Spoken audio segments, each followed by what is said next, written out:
Brought to you by Biz Analyst by Khata Book. Share बाजार में इन दिनों भारी उतार चढ़ाव देखा जा रहा है।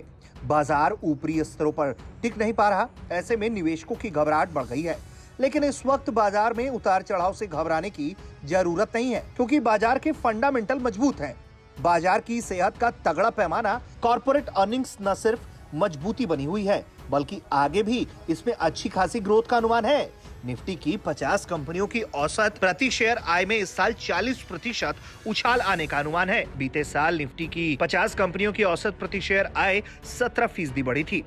ऐसे में लंबी अवधि में बाजार में तेजी जारी रहने की संभावना है। यानी जिन निवेशकों का नजरिया 1 साल से ज्यादा है, उनको इस गिरावट से घबराने की जरूरत नहीं। इस हफ्ते निफ्टी 0.57% और बैंक निफ्टी 2.38% गिरी है। लंबी अवधि के निवेशकों के लिए यह गिरावट खरीदारी का मौका हो सकती है, क्योंकि आने वाले समय में कंपनियों की कमाई में भी बढ़ोतरी होने की उम्मीद है। इसका इशारा इन बातों से मिलता है कि 2021 में जीएसटी कलेक्शन लगातार 1 लाख करोड़ रुपए से ऊपर रहा।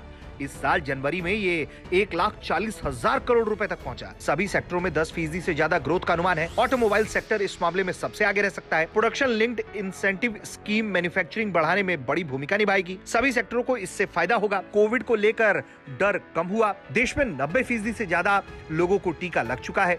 यानी कुल मिलाकर इकोनॉमी के लिए अच्छे संकेत हैं। इस वक्त महंगाई से निपटना ही बड़ी चुनौती है। ICICI डायरेक्ट की रिसर्च रिपोर्ट के मुताबिक वित्त वर्ष 2022-23 के आखिरी तक निफ्टी 20,000 और सेंसेक्स 66,600 के स्तर पर पहुंच सकता है। यह अनुमान निफ्टी के लिए 815 रुपए प्रति शेयर आय के आधार पर लगाया गया है।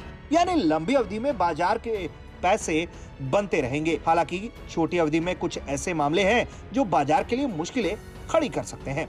पहला, रूस यूक्रेन विवाद। दूसरा, महंगाई। तीसरा, क्रूड की कीमतों में उछाल। और चौथा, ब्याज दरों में इजाफे का खतरा।